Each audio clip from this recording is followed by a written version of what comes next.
Good morning student. आज class 9th के chapter को आगे हम लोग कंटिन्यू करेंगे। ठीक है, हम लोग लास्ट क्लास में देख चुके थे आर्ग्यूमेंट्स अगेंस्ट डेमोक्रेसी। आज हम लोग देखेंगे आर्ग्यूमेंट्स फॉर डेमोक्रेसी। यहाँ पे आर्ग्यूमेंट्स फॉर डेमोक्रेसी देने से पहले सबसे पहले एक स्टोरी बताया है। ठीक है, यहाँ पे स्टोरी बताया गया कि चाइना में फैमिन आया था, अकाल आया था। ठीक है, जहाँ पे खाने पीने का कमी हो जाता है ड्रॉट्स के कारण या किसी भी कारण, सूखा पड़ने के कारण, तो खाने का कमी हो जाता है लार्ज स्केल पे, उसी को फैमिन बोलते हैं। ठीक है, 1958 से 1961 तक रहा, 3 साल तक।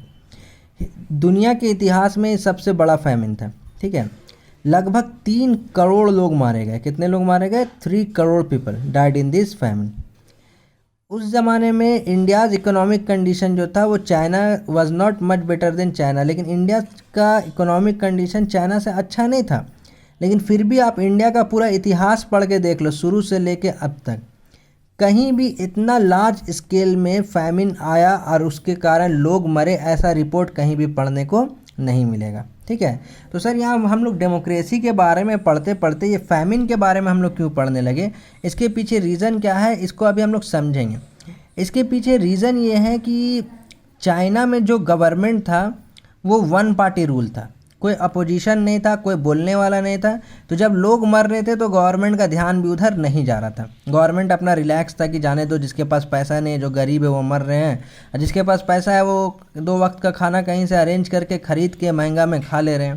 ठीक है, लेकिन क्या इंडिया में ऐसा है? पॉसिबल नहीं है।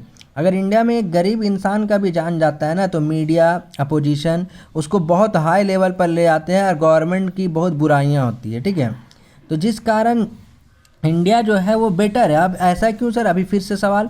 तो वहाँ चाइना में डेमोक्रेसी नहीं है, चाइना में 1 पार्टी रूल है, जीतेगा भी तो एक ही पार्टी, हारेगा भी तो वही पार्टी। ठीक है, तो इसीलिए तो वहाँ तो डेमोक्रेसी हुआ नहीं, लोगों को चॉइस नहीं मिला, जो कि हम लोग डेफिनेशन ऑफ डेमोक्रेसी में पढ़े थे। फेयर चांस ऑफ लूज़ नहीं है और विन नहीं है दूसरा पार्टी के लिए। ठीक है, पार्टी को बनने ही नहीं देता है।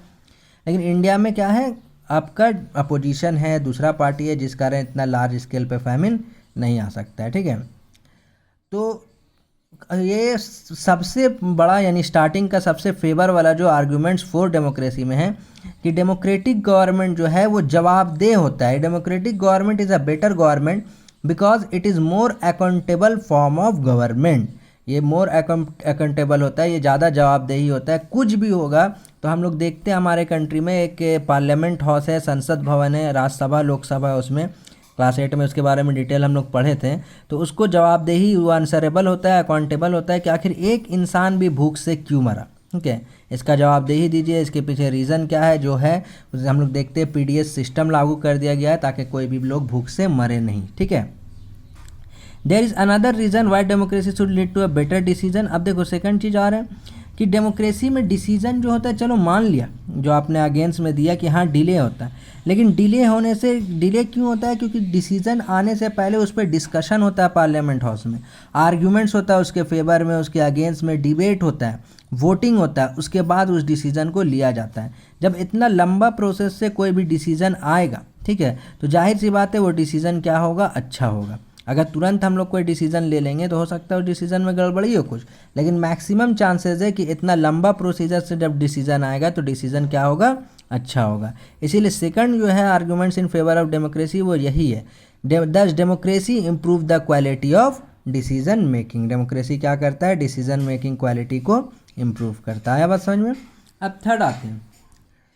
This is related to the third argument, democracy provide a method to deal with differences and conflicts. हम लोग जानते हैं कि हम लोग बहुत लार्ज, बहुत बड़ा कंट्री में रहते हैं, बहुत तरह के रिलीजन से लोग बटे हुए हैं, लैंग्वेज के बेसिस पे लोग बटे हुए हैं, कास्ट के बेसिस पे लोग बटे हुए हैं। और अगर